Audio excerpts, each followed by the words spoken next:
ওয়ালাইকুম আসসালাম ওয়া রাহমাতুল্লাহি ওয়া বারাকাতুহু। বোন আপনার নাম কি? বোন আমার নাম মুসাম্মাদ সালিমা জান্নাত। বোন আপনি কোন মসজিদে কোন জামাতে পড়াশোনা করেন? বোন আমরা আদর্শ সুবহানী মক্তব জামাতে 4 নম্বর পড়াশোনা করি। বোন আপনার মক্তবে কি শিক্ষা দেওয়া হয়? আমাদের মক্তবে এই সব শিক্ষা দেওয়া হয়।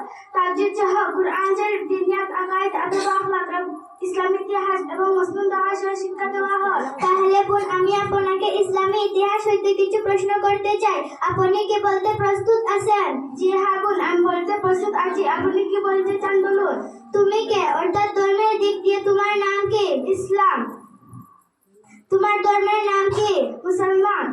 তোমার ইসলামের বুনিয়াদ কয়টি ও কি কি? ইসলামের বুনিয়াদ 5 নম্বর কালিমা, 3 নম্বর নামাজ, 3 নম্বর রমজান শরীফের 4 নম্বর হজ, 5 নম্বর যাকাত। ঈমান কাকে বলে? আল্লাহর আন্তরিক বিশ্বাস এবং স্বীকারকে ঈমান বলে। মুসলমান কাদের বলা হয়? যারা আল্লাহর রাসূলের বিধানের প্রতি তাদেরকে মুসলমান বলে।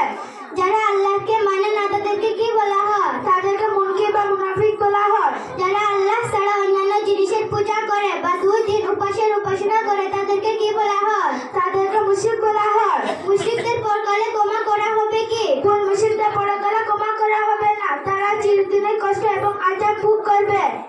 মুনাফিক কাদের বলা হয়? যারা মুখে মুসলমান বলে পরিচয় দেয় কিন্তু অন্তরে কুফর রাখে তাকে মুনাফিক বলে।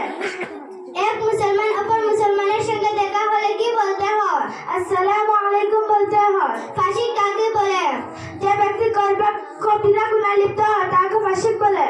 যারা আল্লাহর উপর আন্তরিক বিশ্বাস রাখে তাদেরকে কি বলা হয়? তাদেরকে মুমিন বলা হয়। যারা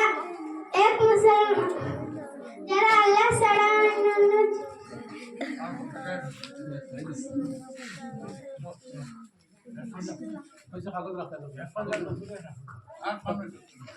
মাশাআল্লাহ, খুব সুন্দর হয়েছে।